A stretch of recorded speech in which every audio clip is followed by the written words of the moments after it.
شروع اللہ کا نام لے کر جو بڑا مہربان نہایت رحم والا ہے۔ مومنو، کسی بات کے جواب میں اللہ اور اس کے رسول سے پہلے نہ بول اٹھا کرو اور اللہ سے ڈرتے رہو، بے شک اللہ سنتا ہے، جانتا ہے۔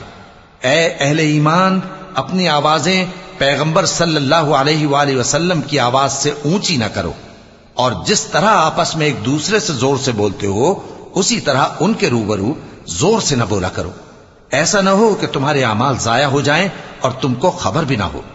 جو لوگ اللہ کے پیغمبر صلی اللہ علیہ وآلہ وسلم کے سامنے دبی آواز سے بولتے ہیں، اللہ نے ان کے دل کو تقوی کے لیے جانچ لیا ہے، ان کے لیے بخشش اور اجر عظیم ہے۔ اے نبی صلی اللہ علیہ وآلہ وسلم، جو لوگ تم کو حجروں کے باہر سے آواز دیتے ہیں ان میں اکثر بے عقل ہیں، اور اگر وہ صبر کیے رہتے یہاں تک کہ تم خود نکل کر ان کے پاس آتے تو یہ ان کے لیے بہتر ہوتا، اور اللہ تو بخشنے والا ہے، مہربان ہے۔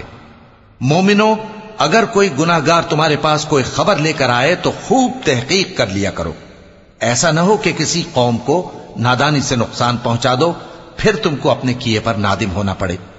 اور جان رکھو کہ تم میں اللہ کے پیغمبر صلی اللہ علیہ وآلہ وسلم ہیں، اگر بہت سی باتوں میں وہ تمہارا کہا مان لیا کریں تو تم مشکل میں پڑ جاؤ، لیکن اللہ نے تمہارے لیے ایمان کو عزیز بنا دیا اور اس کو تمہارے دلوں میں سجا دیا، اور کفر اور گناہ اور نافرمانی سے تم کو بیزار کر دیا۔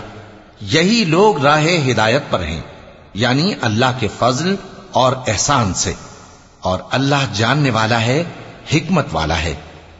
اور اگر مومنوں میں سے کوئی دو فریق آپس میں لڑ پڑیں تو ان میں صلح کرا دو، پھر اگر ایک فریق دوسرے پر زیادتی کرے تو زیادتی کرنے والے سے لڑو، یہاں تک کہ وہ اللہ کے حکم کی طرف رجوع لائے۔ پس جب وہ رجوع لائے تو دونوں فریق میں عدل کے ساتھ صلح کرا دو، اور انصاف سے کام لو کہ اللہ انصاف کرنے والوں کو پسند فرماتا ہے۔ مومن تو آپس میں بھائی بھائی ہیں، تو اپنے دو بھائیوں میں صلح کرا دیا کرو، اور اللہ سے ڈرتے رہو تاکہ تم پر رحمت کی جائے۔ مومنو، مرد مردوں سے تمسخر نہ کریں، ممکن ہے کہ وہ لوگ جن کا مذاق اڑایا جا رہا ہے ان سے بہتر ہوں، اور نہ عورتیں عورتوں سے تمسخر کریں، ممکن ہے کہ وہ جن کا مذاق اڑا رہی ہیں ان سے اچھی ہوں۔ اور اپنوں کو آپس میں عیب نہ لگاؤ، اور نہ ایک دوسرے کا برا نام رکھو، ایمان لانے کے بعد برا نام رکھنا گناہ ہے، اور جو لوگ توبہ نہ کریں وہ ظالم ہیں۔ اے اہل ایمان، بہت گمان کرنے سے پرہیز کرو کہ بعض گمان گناہ ہیں، اور ایک دوسرے کے حال کا تجسس نہ کیا کرو، اور نہ تم میں سے کوئی کسی کی غیبت کرے۔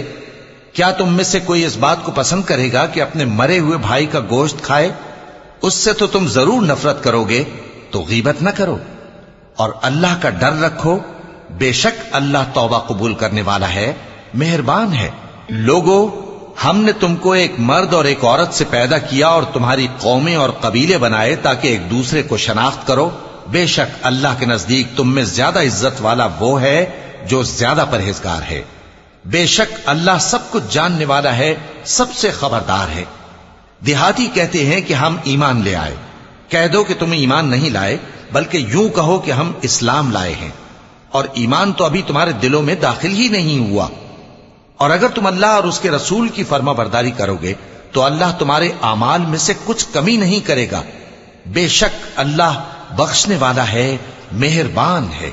مومن تو وہ ہیں جو اللہ اور اس کے رسول صلی اللہ علیہ وآلہ وسلم پر ایمان لائے پھر شک میں نہ پڑے، اور انہوں نے اللہ کی راہ میں اپنے مالوں اور اپنی جانوں سے جہاد کیا، یہی لوگ ایمان کے سچے ہیں۔ ان سے کہو، کیا تم اللہ کو اپنی دینداری جتاتے ہو؟ اور اللہ تو آسمانوں اور زمین کی سب چیزوں سے واقف ہے، اور اللہ ہر چیز کو خوب جانتا ہے۔ یہ لوگ تم پر احسان رکھتے ہیں کہ مسلمان ہو گئے ہیں، کہہ دو کہ اپنے مسلمان ہونے کا مجھ پر احسان نہ رکھو، بلکہ اللہ تم پر احسان رکھتا ہے کہ اس نے تمہیں ایمان کا رستہ دکھایا، بشرطے کہ تم سچے مسلمان ہو۔ بے شک اللہ آسمانوں اور زمین کی پوشیدہ باتوں کو جانتا ہے، اور جو کچھ تم کرتے ہو اسے دیکھتا ہے۔